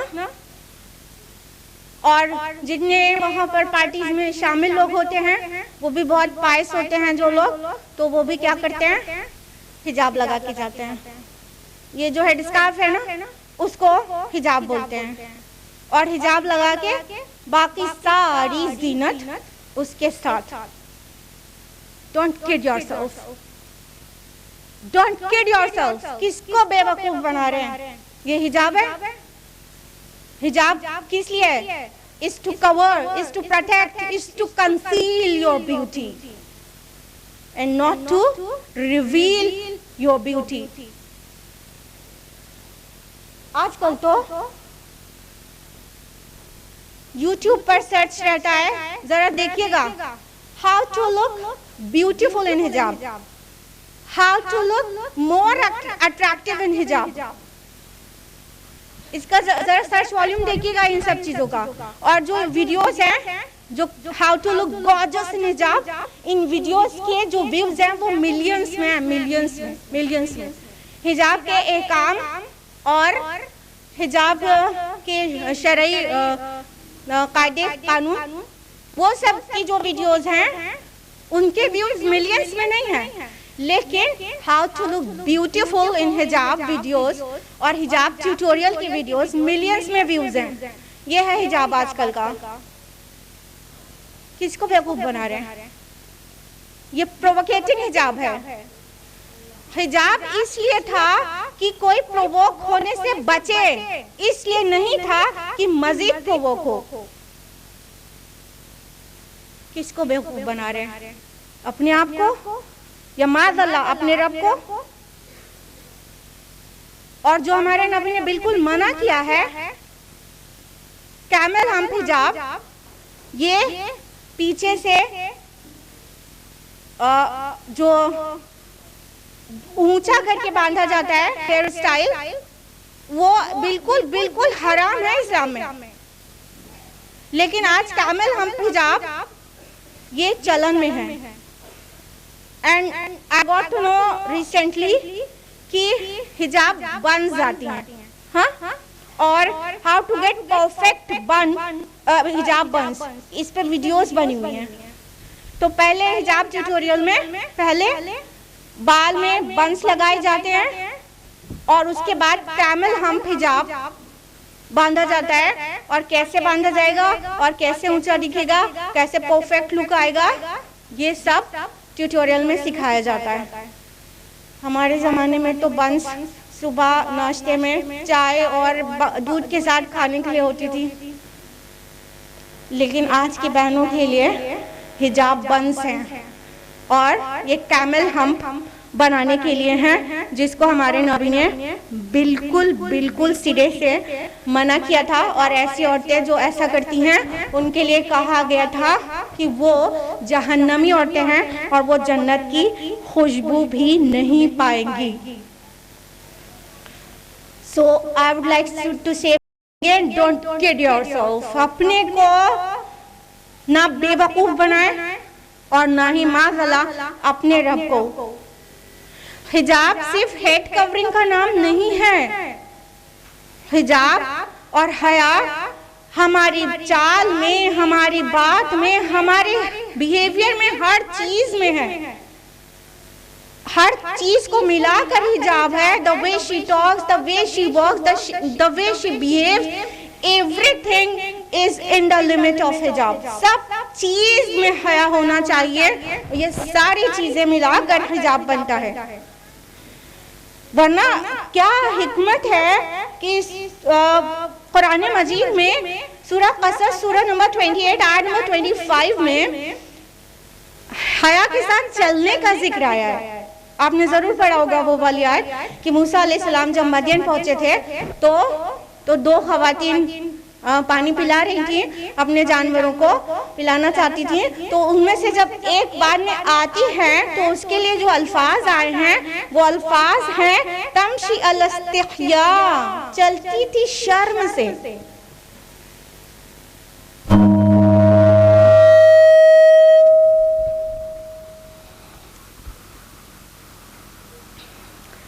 तो चाल औरत की, उसमें बहुत ज्यादा हिजाब की जरूरत है। एक बेहयाई वाली चाल होती है, एक हया वाली चाल होती है। कुरान मजीद में चाल में पर्दे को जगह दी गई, हया के साथ चलती थी। It means a lot my beloved sisters. खाली लपेट लेते हैं हेड स्कार्फ और लेयर्ड हेड स्कार्फ, 1 2 3 10 20 लेयर सर के ऊपर रख लेते हैं और शोल्डर और बॉटम सब खुला छोड़ देते हैं और हो गया हिजाब का हक अदा। ये हया के आइन खिलाफ है, आइन खिलाफ है हया के। और औरत ऐसे जो जेवर पहने जिसमें आवाज हो वो भी अलाउड नहीं है, वो भी अलाउड नहीं है। वो तो चूड़ियां पहनते हैं ना आप लोग कांच की, और माँ और सास लोग कहती है ये जरूरी ही है पहनना, तो देखा जाए तो वो हराम है पहनना। अब ये मत कहिएगा समझ हमने चूड़ियों पर फतवा लगा दिया। अगर उसकी आवाज को कंट्रोल कर सकती हैं तो पहन के किसी के सामने निकले। और शौहर के लिए ज़ेब ज़ीनत होती है, शौहर के सामने चाहे जितनी चूड़ियों की खनखार हो कोई मसला नहीं है, और अपने महरमों के सामने भी जीनत के साथ जाएं कोई मसला नहीं है। सूरह नूर की आयत नंबर 31 में ये पूरा डिस्क्राइब किया गया ना, अपनी जीनत को रिवील ना करें सिवाय उसके। फिर महरम की लिस्ट है, सबसे पहले शौहर के नाम है, फिर महरम के सारे पूरी लिस्ट है। तो शौहर के लिए होती है ब्यूटी, सारे जमाने को दिखाने के लिए नहीं होती है। रही बात परमिसिबल लिमिट, तो वो है महरम, वो भाई हैं, भतीजे हैं, भांजे हैं, वालिद हैं, ये हैं। फूफा महरम नहीं है, उनसे अगर फूफी की डेथ हो जाए बाद में निकाह हो सकता है ना। बहनोई महरम नहीं है, बहन की डेथ हो जाए बाद में उनसे निकाह हो सकता है ना। तो जिनसे कभी भी निकाह नहीं हो सकता सिर्फ वो ही महरम है। तो महरमों के सामने ज़ेब ज़ीनत के साथ जा सकते हैं, और चाहे चूड़ी खन के और चाहे पायल बोले चलेगा, लेकिन ये पायल और चूड़ियाँ अगर महरम के दरमियान से गुजरे तो बिल्कुल नहीं पहने, और अगर पहने तो उसकी आवाज़ को कंट्रोल करें, क्योंकि बिल्कुल वाज़े कहा गया है सूरह नूर सूरह नंबर 24 आयत नंबर 31 में कि और अपने पैरों को ऐसे मारती भी मत चलो कि जो हिडन ऑर्नामेंट्स हैं वो रिवील हो जाएं, यानी उसकी जेवर की आवाज़ हो। प्रोवोक होता है कोई आपकी वजह से, माय बिलोवेड सिस्टर्स, कोई का दीन दांव पे लग जाता है, तो उसके लिए ख्याल रखना होगा अपने दीन ईमान का भी और साथ ही सामने वाले के दीन ईमान का भी। अल्लाह ताला ने औरत को सरापा हुस्न बनाया है, हेड टू टो उसको ब्यूटीफाई किया है, बहुत खूबसूरत है उसकी हर एक चीज। तो चूंकि जिसको कोई चीज अता की जाती है फिर उससे उसका गलत इस्तेमाल भी वो कर सकते हैं, उसकी तरबियत की है इस्लाम ने। मर्दों को फिजिकली ज्यादा स्ट्रांग बनाया, अल्लाह ताला ने मर्दों को ताकत औरतों से ज्यादा दी है, और अल्लाह जानता है ये ताकत दिखाने में कभी हद से निकलेगा।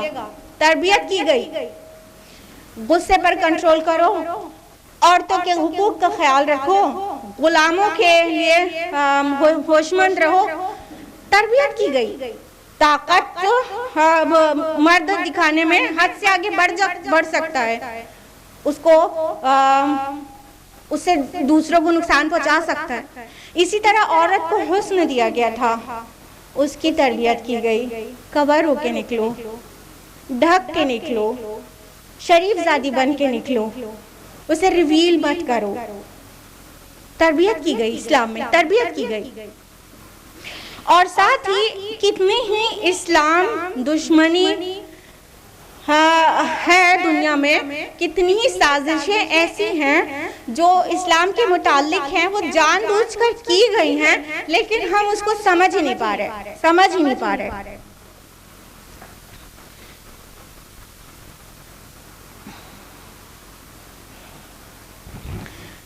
ये बाकायदा साजिशी तौर पर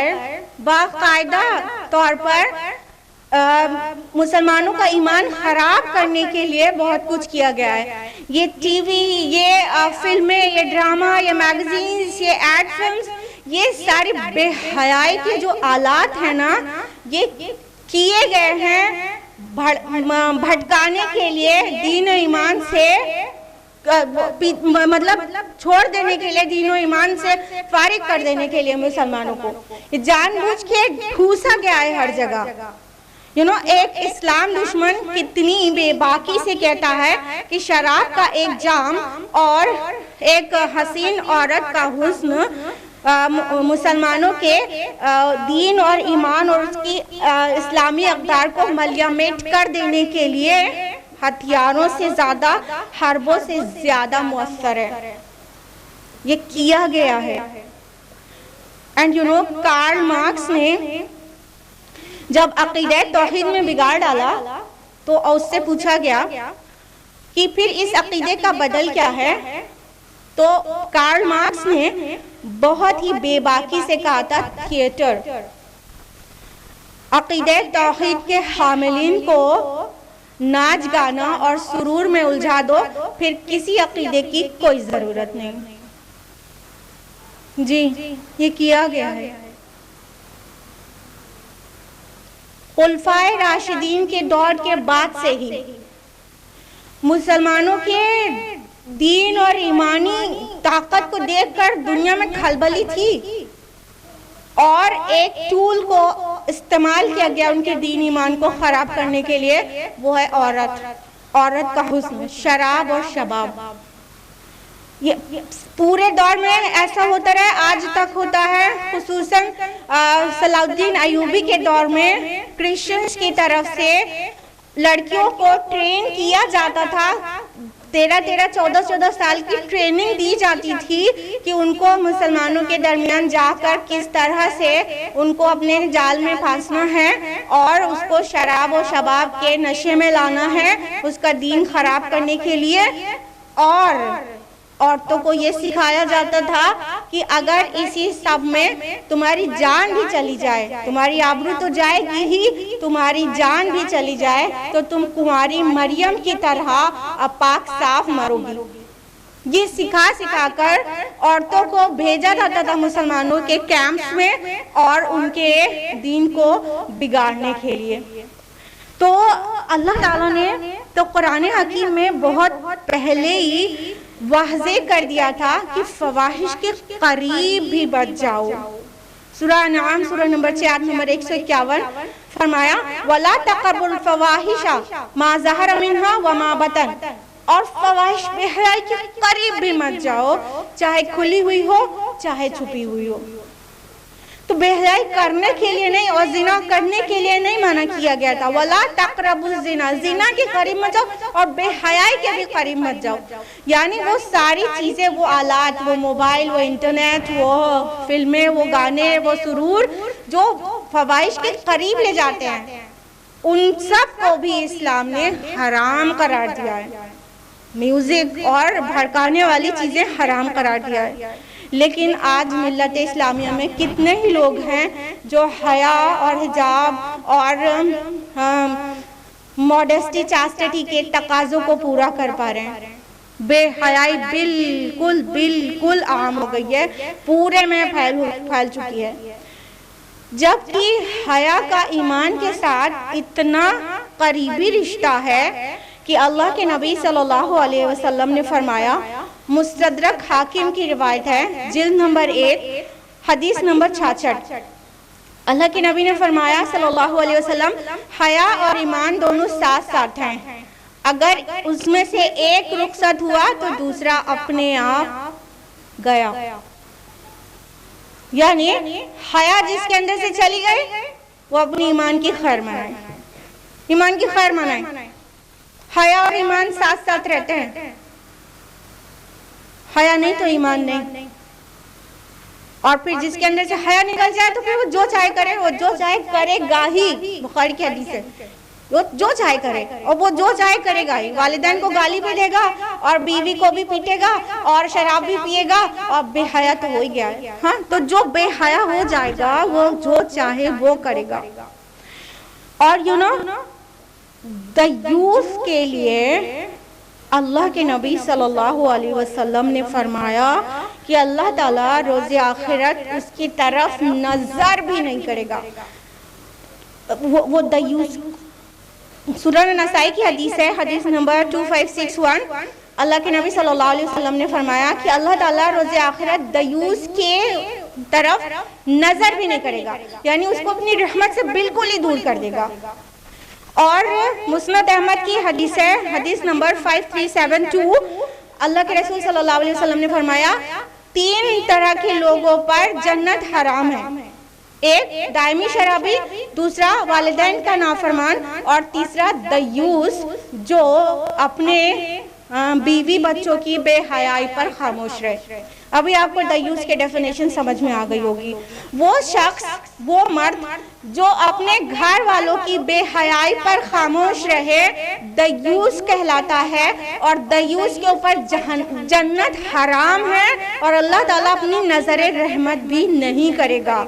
वो शख्स जिसके घर में उसकी बीवियां, उसकी बेटियां, महरम नामहरम सबको बराबर की रहती हैं, कजिन्स के साथ चलना कूदना है, आना जाना है, घर में नामहरमों का ना सिर्फ ड्राइंग रूम तक बल्कि उसकी बीवी के किचन तक रसाई है, और बेपर्दा होकर घर से निकलना और सबको अपनी जीनतें दिखाना, घर में इंटरमिंगलिंग होना और घर के बाहर मिक्सिंग होना, ये सब क्या है? ये सब जो देखे और कुछ न कहे वो दयूस है, वो बेगैरत है, और बेगैरत के लिए जन्नत हराम है। जरा अपने अपने घरों की जांच पड़ताल कर ले कि कहीं हमारे घर के मर्द ऐसे तो नहीं, कहीं हमारे यहाँ की फ्री मैंगलिंग तो नहीं, कहीं हमारे यहाँ बहनोई भी और फूफा भी और कजिन्स भी सब आते हैं और बगल में बैठते हैं और हंसते हैं और हंसाते हैं और गुदगुदी करते हैं और गोद में उठाते हैं। बहनोई के साथ घूमने जाती हैं हमारी बहनें, बाइक पर भी बैठती हैं, गले में हाथ भी डालती हैं। उस मर्द के लिए बहुत शर्मनाक बात है जिसकी वो औरत, वो बेटी है या बीवी है या माँ है या बहन है, वो देख रहा है सब कुछ और कुछ नहीं कर रहा है, और बड़े शान से कह रहा है हमने अपनी बेटियों को कभी किसी चीज के लिए मना नहीं किया, जो खाना है खाओ, जो पहनना है पहनो। सुभान अल्लाह, बड़ी शान से कह रहा है। बेगैरत है वो, दयूस है वो। इसके बाद एक और सिली आर्ग्यूमेंट का जवाब देते चले। गोदी मीडिया में एक आर्ग्यूमेंट ये चल रहा है, हिजाब का मतलब मॉडेस्ट ड्रेस। हिजाब का मतलब कुछ नहीं, सिर्फ मॉडेस्टली ड्रेसअप होना है और कुछ मतलब नहीं है। जाहिल, जिसकी इस काल में नहीं, जबान खोलने की क्या जरूरत है। हिजाब वर्ड अलग से कुरान मजीद में मौजूद है, जिलबाब भी है, खिमार भी है, और जिसको मॉडेस्ट ड्रेस कह रहे हैं, ड्रेस के लिए कुरान मजीद में लिबास वर्ड है और उसका तस्करा अलहिदा किया गया है, लिबास का जिक्र अलग किया गया है। जैसा कि सूरह बकरा सूरह नंबर 2 आयत नंबर 186 में कहा गया, आयत नंबर 187 में कहा गया, हुन्ना लिबासुल लकुम व अंतुम लिबासुल लहुन्ना, तुम उनके लिबास हो, वो तुम्हारे लिए लिबास है। शौहर बीवी के लिए कहा गया लिबास, गारमेंट, आउटफिट्स। और कहा गया सूरह आराफ सूरह नंबर 7 आयत नंबर 26 में, या बनी आदम क़द अंज़लना अलैकुम लिबासा युवारी सौआतिकुम वरीशा, ए बनी आदम हमने तुम्हारे लिए लिबास नाजिल किया ताकि वो तुम्हारे सत्रों को ढके और तुम्हारे लिए मुजिबे जीनत हो।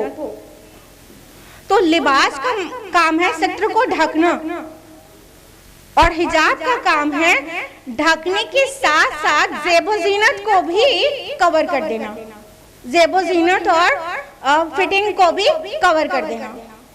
तो लिबास का जिक्र अलहदा है कुरान मजीद में। 2 आयत हमने आपको बताई, यानी बकरा की आयत नंबर 187, सूरह आराफ की आयत नंबर 26 और 27, और सूरह नहल के आयत नंबर 16, सूरह नहल के आयत नंबर 112 और सूरह हज की आयत नंबर 23।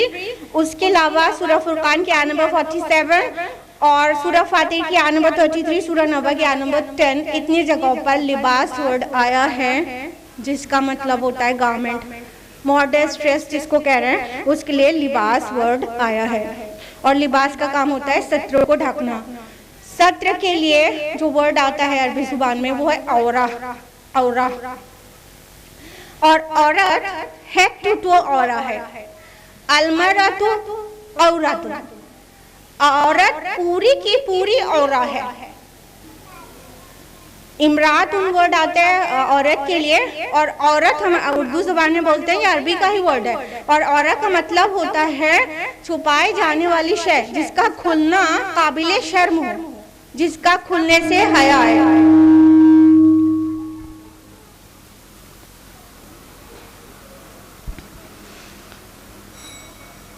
तो औरत औरत पूरी की पूरी छुपाई जाने लायक चीज है, पूरी की पूरी।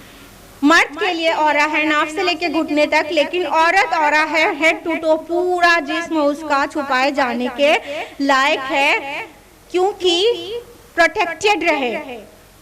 इसका मतलब होता है something hidden for protection, something protected by keeping behind. यानी कोई रॉबर आएगा, कोई चोर आएगा तो औरत को पीछे कर दिया जाएगा, जो उसका शौहर होगा वो मुकाबला करेगा। इसलिए प्रोटेक्शन के लिए पीछे रखना, छुपा के रखना, हिफाजत के लिए। वो सिन्फ़े नाजुक है, वो डेलिकेट जेंडर है। डेलिकेट जेंडर अल्लाह ताला ने किसको बनाया? औरत को ना। और सिन्फ़े कवी स्ट्रॉन्ग जेंडर मर्द को बनाया। तो चूंकि औरत सिन्फ़े नाजुक है, इसलिए उसको प्रोटेक्शन की जरूरत है, उसे नजाकत से डील किया जाए इसकी जरूरत है, तो उसको प्रोटेक्ट किया गया। और ये सिन्फ़े नाजुक आज कॉलेज यूनिवर्सिटीज के गेट पर बैठकर अपनी तालीम को पूरे करने की दुहाई दे रही है, और मोदी जी सो रहे हैं और नारे लगाते रहते थे, बेटी बचाओ, बेटी पढ़ाओ, बेटी पढ़ाओ, बेटी बचाओ। आज वो बेटी पढ़ने के लिए दुहाई दे रही है गेटों पर बैठकर कॉलेजेस के, मोदी जी गायब हैं। मोदी जी कब बहुत होश में थे? जब ट्रिपल तलाक का मामला था, हाँ, कि मुस्लिम महिलाओं को सम्मान और सुरक्षा दी जाएगी। ऐसा हो गया, तलाक को इस तरह मतलब पोर्ट्रे किया गया मीडिया में, जिस तरह की मतलब औरत के ऊपर एकदम जुल्म हो गया। उस वक्त औरत के जुल्म को, उस जुल्म से निकालने के लिए मोदी और गोदी मीडिया बहुत एक्टिव थे। अभी कहाँ गए ये मोदी और गोदी मीडिया? हाँ, कहाँ गए? और गोदी मीडिया में एक हेडिंग खूब चली है, हिजाब या किताब, हिजाब या किताब, हिजाब या किताब। अल्लाहु अकबर। मतलब दिखाया ये जा रहा है कि मुसलमान तालीम को वैल्यू नहीं करते, उनके लिए रिलीजियस आइडेंटिटी सब कुछ है, और तालीम को उन्होंने छोड़ दिया है, वो तालीम को सेकेंडरी जानते हैं। जाहिल। जिस दीन का पहला रिवलेशन ही इक़रा हो, पढ़ो, जिसके नबी ने कहा हो तलबुल इल्म फरीदतुन अला कुल्लि मुस्लिम, इल्म हासिल करना हर मुसलमान के लिए फर्ज है। सुनन इब्न माजा जेड नंबर 1 बाब नंबर 17 हदीस नंबर 224। उस दीन के फॉलोअर्स को कहा जा रहा है हिजाब या किताब, हिजाब या किताब। मतलब एक किताब से इनका दूर दराज का रिश्ता ही नहीं है, मतलब हम पढ़ना पढ़ाना हमारा दीन जानता ही नहीं है। अरे तुम लोग 4 दिन से पढ़ना सीख गए हो, 21st सेंचुरी में कहने लगे हो कि education is our right, education is one's right. ये आज तुम कहने लगे हो हमारा दीन 1400 साल पहले से, 14 सदियां पहले से कह रहा है कि एजुकेशन राइट नहीं ऑब्लिगेशन है। और राइट और ऑब्लिगेशन में फर्क होता है। जो इंसान का राइट होता है अपने से छोड़ना चाहे छोड़ सकता है, लेकिन जो ऑब्लिगेशन हो तो वो नहीं छोड़ सकता, वो उसको कंपल्शन है कि पूरा ही करे। लेकिन हाँ, दिस इज ट्रू कि अल्लाह से करे दूर तो तालीम भी फितना। अगर जो तालीम हमको हमारे रब के एक हुक्म पर भी जो कि फर्ज हो, उसको भी पूरा मानने से रोक रही हो, तो ऐसी तालीम को लात मारते हैं। This is true. अल्लाह से करे दूर तो तालीम भी फितना। नहीं चाहिए, कोई भी चीज नहीं चाहिए। हमारे अल्लाह का हुक्म हमारे जिंदगी में सबसे ऊपर है, सबसे ऊपर है। और अगर एक ऑब्लिगेशन को भी पैरों तले रौंद कर हमें तालीम भी हासिल करना हो, तो हम ऐसी कोई रौंद कर निकल जाएंगे, और हमें नहीं चाहिए होगी ऐसी तालीम भी। सिली आर्ग्यूमेंट एक चल रहा है मीडिया में कि हिजाब का हुक्म उम्महातुल मोमिनीन के लिए था, सारी औरतों के लिए नहीं है। खुद तो कुछ जानते नहीं, और जुबान खोलना शुरू। असल में जो लोग ये कह रहे हैं उन्हें चाहिए कि सूरह अहज़ाब को पूरा ऊपर से नीचे तक पढ़ें। सूरह अहज़ाब में सूरह नंबर 33 आयत नंबर 21 में अल्लाह ताला ने फरमाया कि अपने नबी को के लिए फरमाया कि लक़द कान लकुम फी रसूलिल्लाहि उस्वतुन हसना, कि अल्लाह के रसूल में तुम्हारे लिए उम्दा नमूना मौजूद है। तो अल्लाह के रसूल में नमूना है, मतलब हमारे रोल मॉडल हमारे रसूल हैं। अब चूंकि मर्द नबी रोल मॉडल बन के औरतों के कुछ मामलात नहीं दिखा सकता, तो इस काम के लिए उम्महातुल मोमिनीन को चूज किया गया और फरमाया अल्लाह ताला ने सूरह अहज़ाब सूरह नंबर 33 आयत नंबर 32 में, या निसा नबी लस्तुन्ना कहदिम मिनन निसा, ए नबी की बीवियों तुम आम औरतों की तरह नहीं हो। मतलब अब तुम खास हो, तुम्हें उम्मत की औरतों का उसवा बनना है, नमूना बनना है, तुम करके दिखाओ तो वो लोग करें। तो एक काम उनके पास से शुरू हुए, चैरिटी बिगिंस एट होम, ठीक है। तो उम्महातुल मोमिनीन को उसवा और नमूना बना दिया गया और हिजाब के काम उनसे शुरू हुए। और फिर सूरह अहज़ाब सूरह नंबर 33 आयत नंबर 59 में वाज़े आ गया, या अय्युहन नबी कुल लिअज़वाजिका व बनातिका व निसाइल मुमिनीन युदनीना अलैहिन्ना मिन जलाबिबिहिन्न ज़ालिका अदना अन युरफ़्न फला युज़ैन। ऐ नबी अपनी बीवियों, बेटियों और मोमिनों की औरतों से कह दो कि वो जब भी बाहर जाए अपना जिल्बाब अपने ऊपर लटका ले, और ताकि वो पहचानी पड़े और कोई उनकी इज्जत से ना खेले। जाहिलो सुनो कि वाज़े है, या अय्युहन नबी कुल लिअज़वाजिका व बनातिका व निसाइल मुमिनीन, ए नबी अपनी बीवियों, बेटियों और मोमिनों की औरतों से कह दो, मुसलमान औरतों से कह दो जिल्बाब लेने के लिए, हिजाब करने के लिए। तो ये वाज़े है कुरान में। और जो दीन इस्लाम का दाल भी ना जानता हो वो अपनी जुबान बंद ही रखे और हाशिए में चला जाए। अब हम बढ़ते हैं अपनी गुफ्तगू के इख्तिताम की तरफ और बहुत ज़्यादा टाइम ले रहे हैं। आप लोग सैचुरेट हो गए, थक गए। बस हम अपनी गुफ्तगू के इख्तिताम की तरफ ही हैं। अब इस पूरे सिनेरियो में हमें देखना चाहिए कि हम how to respond to it, किस तरह हम इसको रिस्पॉन्ड करें, सिचुएशन को कैसे टैकल करना चाहिए। जब इस्लाम पर हमला हो तो हमें क्या करना चाहिए। नंबर 1, पीसफुल प्रोटेस्ट करना चाहिए। हम अपनी कलम के जरिए, अपनी जुबान के जरिए, सोशल मीडिया के जरिए और सड़कों पर पीसफुल प्रोटेस्ट करें कि हमारे जो दीन के अहकाम हैं वो उस पर हमला न किया जाए और हमें अमल हमेशा करने दिया जाए। और कई तरह से यूनाइट होने की ज़रूरत है, मुत्तहिद होने की ज़रूरत है। फिरका खेलना छोड़ दें, देवबंदी, बरेलवी, अहले हदीस, शिया, सुन्नी करना छोड़ दें, मुत्तहिद हो जाएं।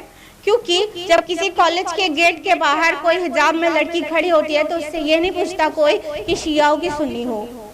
और जब हमारे नौजवानों के ऊपर पुलिस के डंडे चलते हैं तो नहीं पूछते कि देवबंदी हो कि बरेलवी या अहले हदीस हो।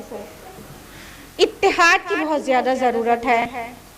तो अब फिरका खेलना छोड़ दें, मुत्तहिद हो जाएं और सोशली भी और इकोनॉमिकली भी मुत्तहिद हो जाएं। खुसूसन बिजनेस टर्म्स में हमारे लिए जैसे इंटरनेशनल ऑर्गेनाइजेशंस हैं, दूसरी हमारे लिए एक मुस्लिम्स की एक ऑर्गेनाइजेशन होना चाहिए, मुस्लिम्स ट्रेड ऑर्गेनाइजेशन। जिस तरह यूएनओ है इसी तरह यूएमओ होना चाहिए, यूनाइटेड मुस्लिम ऑर्गेनाइजेशंस, ताकि जब भी ऐसे कोई ब्लास्फेमी के केसेस हों, कुछ भी इस्लाम पे हमलावर हो लोग, तो वो तमाम ऑर्गेनाइजेशन जो हैं एक ऑलरेडी मुत्तहिद हैं, वो बायकॉट करें और ट्रेड का बायकॉट करें। मल्टीनेशनल कंपनीज के बहुत बड़े कंज्यूमर मुस्लिम्स हैं और मुस्लिम कंट्रीज हैं, जब उनका बायकॉट करेंगे तो इकोनॉमी को चोट पहुंचेगी और फिर हमारे दीन पर और हमारी किताब और हमारे नबी पर हमले होना कम होंगे। और हम मुत्तहिद तो तब होंगे जब हम कुरान की मानेंगे, तो कुरान से चिमट जाए। वक़्तसिमू बिहब्लिल्लाहि जमीअन वला तफर्रक़ू, सूरह आल इमरान सूरह नंबर 3 आयत नंबर 103, कि अल्लाह की रस्सी को मजबूती से थामो और फिरके ना बनाओ। तो कुरान से मजबूती से चिमट जाएं और अपने बच्चों को दीन सिखाएं। इस्लामिक स्कूल्स खोलें, जो इस्लामिक स्कूल्स और कॉलेजेस हैं उनका सपोर्ट करें, क्योंकि जिस तरह हमारे बच्चों की ब्रेन वॉशिंग की गई है ना इनके क्रिश्चियन मिशनरी स्कूल्स में और दुश्मनाने इस्लाम के स्कूल्स में पढ़ा कर जिस तरह ब्रेन वॉशिंग की गई है, उसी तरह उसका सोल्यूशन है कि इस्लामिक स्कूल्स खोले जाएं और ऐसे स्कूल कॉलेजेस में पढ़ाया जाए ताकि उनकी जहन साजी हो और वो ऐसी सिचुएशन को टैकल करना सीख जाएं और वो किस तरह से अल्लाह के दीन के क्या अहकाम है उन्हें पता हो और उनको कुरान के मुताबिक अमल करने में स्कूल कॉलेजेस में ना रोका जाए। तो जिन स्कूल्स कॉलेजेस में उन्हें आज़ादी है अपने मज़हब पर प्रैक्टिस करने की, वो जब बढ़ेंगे तो ही हमारे सारे ही बच्चे, हमारी आने वाली जनरेशन तक वहाँ पर पढ़ सकेगी ना। तो ये करें, जैसे ही हम मुत्तहिद हो जाते हैं और कुरान पर अमल करने लगते हैं, सारी दुनिया हिल जाएगी, क्योंकि ये कुछ भी नहीं बस इस्लामोफोबिया है जो बार बार इस्लाम पर हमला होता है। It's nothing but Islamophobia. इनको डर है कि इस्लाम दीन हक है, ये गालिब होने के लिए आया है और वो गालिब ना हो जाए। इस वजह से ये अपनी हकीर और जलील हरबे और तदबीरें करते रहते हैं इस्लाम को सप्रेस करने के लिए और चाहते हैं अपनी जलील हरकतों से इस्लाम को और अल्लाह के नूर को अपनी मुंह के फूलों से बुझा देंगे। अल्लाह ताला फरमाते हैं सूरह सफ सूरह नंबर 61 आयत नंबर 8 में कि युरीदून लियुत्फिउ नूरल्लाहि बिअफ़वाहिहिम, ये चाहते हैं अल्लाह के नूर को अपने मुंह की फूलों से बुझा दें। वल्लाहु युतिम्मु नूरिही वलौ करिहल मुशरिकून वलौ करिहल काफिरून, और अल्लाह अपने नूर का इत्माम करके रहेगा चाहे काफिरों को कितना बुरा लगे। और अगर इसको मौलाना जफर अली खान के अल्फाज में बोले तो कहना होगा नूरे खुदा है कुफ्र की हरकत पे खंदजन, फूंकों से ये चिराग बुझाया न जाएगा। हुवल्लज़ी अरसला रसूलहु बिलहुदा व दीनिल हक़ लियुज़हिरहु अला दीनि कुल्ली, वो ही है, वो अल्लाह ही है जिसने अपने नबी को दीन हक और अलहुदा देकर भेजा ताकि उसे दुनिया के सारे अदियान पर गालिब कर दे। सूरह तौबा सूरह नंबर 9 आयत नंबर 33, सूरह फतह सूरह नंबर 48 आयत नंबर 28, सूरह सफ सूरह नंबर 61 आयत नंबर 9। नूरे अल्लाह का दीन इस्लाम गालिब होने के लिए आया है और इनकी वो चाहे जितना इस्लाम को चोट पहुंचाने की कोशिश करें, इस्लाम एक दिन गालिब होकर रहेगा तमाम अदियान पर, चाहे मुश्रिकों को चाहे काफिरों को कितना ही बुरा लगे। इस्लाम की फितरत में कुदरत ने लचक दी है, उतना ही ये उभरेगा जितना कि दबाओगे। अल्लाहु अकबर। अपनी गुफ्तगू को यहीं पर तमाम करते हैं कुरान मजीद की एक आयत के साथ। अल्लाह ताला फरमाते हैं सूरह नूर सूरह नंबर 24 आयत नंबर 19 में इन्नल लज़ीना युहिब्बूना अन तशियल फाहिशतु फिल लज़ीना आमनू लहुम अज़ाबुन अलीमुन फिद दुनिया वल आखिरह। वो लोग जो चाहते हैं मोमिनों के दरमियान फहशत फैले, बेहयाई फैले, और वो जो पसंद करते हैं इस बात को, तो अल्लाह ताला की तरफ से उनके लिए दुनिया में भी और आखिरत में भी दर्दनाक अज़ाब है। वाखिर दावाना अनिल हम्दुलिल्लाहि रब्बिल आलमीन, वस्सलामु अलैकुम व रहमतुल्लाहि व बरकातुहू।